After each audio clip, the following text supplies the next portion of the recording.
Hola, la siguiente clase pertenece al módulo de educación interactiva del Hospital Fernández del Servicio de Ortopedia y Traumatología.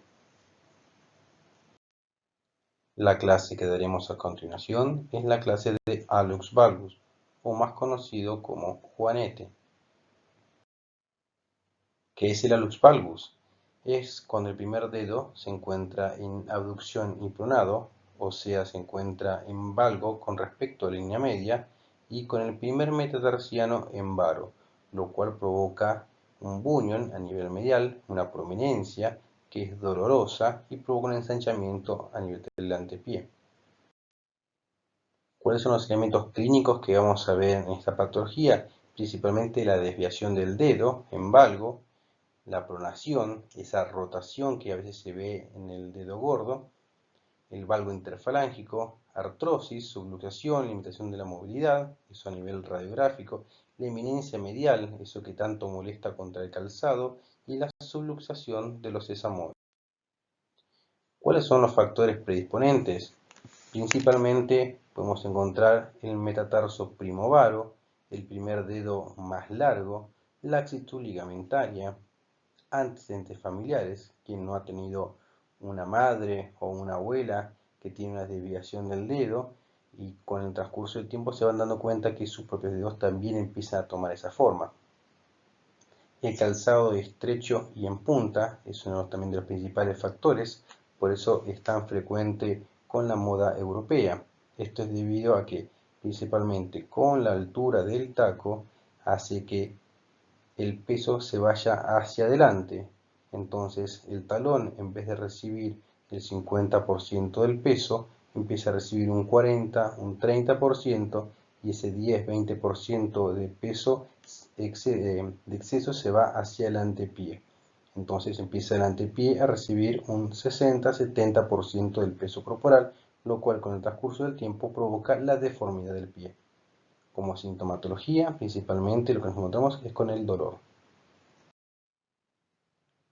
Cuando hablamos de la clasificación, nos referimos principalmente a una clasificación radiográfica, donde hay dos ángulos que queremos que ustedes sepan, que es el ángulo intermetatarsiano, el ángulo comprendido entre el primer y segundo metatarso, y el ángulo metatarso-falángico, comprendido entre el primer metatarsiano y la falange. También podemos encontrar la subluxación de los sesamoides. Son esos dos pequeños huesitos que se encuentran en la cabeza del primer metatarsiano, que cuando vemos uno decimos que hay una luxación de un 50% y cuando vemos los dos una luxación del 100%. Esta clasificación nos permite poner el hallux valgus en el grado de leve, moderado o severo. Principalmente leve cuando el ángulo metatarso-falángico es menor a 20, cuando se encuentra entre 20 y 40 moderado, y cuando es mayor a 40 severo. Esta clasificación, básicamente, lo que tratamos de discernir es entre el juanete de la izquierda y el de la derecha. Los dos necesitan un procedimiento quirúrgico, pero es muy diferente uno del otro. Entre los procedimientos quirúrgicos que podemos encontrar son aquellos de partes blandas, en los grados leves, como las plásticas capsulares, las tenotomías, las transferencias tendinosas, cortes a nivel del hueso, ya sean distales como el equino y el chevrón, o proximales, cuando ya el hallux valgus es moderado y severo, que es, por ejemplo, la osteotomía de la base del primer terciano, la de la cuña, o en casos peores donde hay ya una artrosis, artroplasia o artrodesis. Cuando hablamos de una planificación preoperatoria, también tenemos que pensar que no todos los pacientes son pacientes para operarse. Un paciente que no tiene ninguna sintomatología y solamente quiere hacerlo de forma estética, recomendamos fuertemente no realizar este procedimiento. Si bien son procedimientos que han evolucionado y son procedimientos en su gran mayoría seguros, no tiene sentido realizar una cirugía en un paciente que quizás solo está buscando mejorar la estética de su pie. Hay tratamientos ortopédicos como el cambio de calzado, el uso de plantillas, férulas nocturnas, separadores que si bien no corrigen la deformación del pie, pueden aliviar un poco el dolor. Ahora, si vamos a hablar de la cirugía, lo que nos basamos principalmente en la radiografía es la congruencia articular. Si la articulación metatarsofalangica es congruente, entonces hacemos procedimientos distales. Ya si son incongruentes y con ángulos muy alterados, ya tenemos que hacer una osteotomía proximal. Y si la articulación ya se encuentra dañada, entonces tenemos que realizar algún tratamiento en la misma.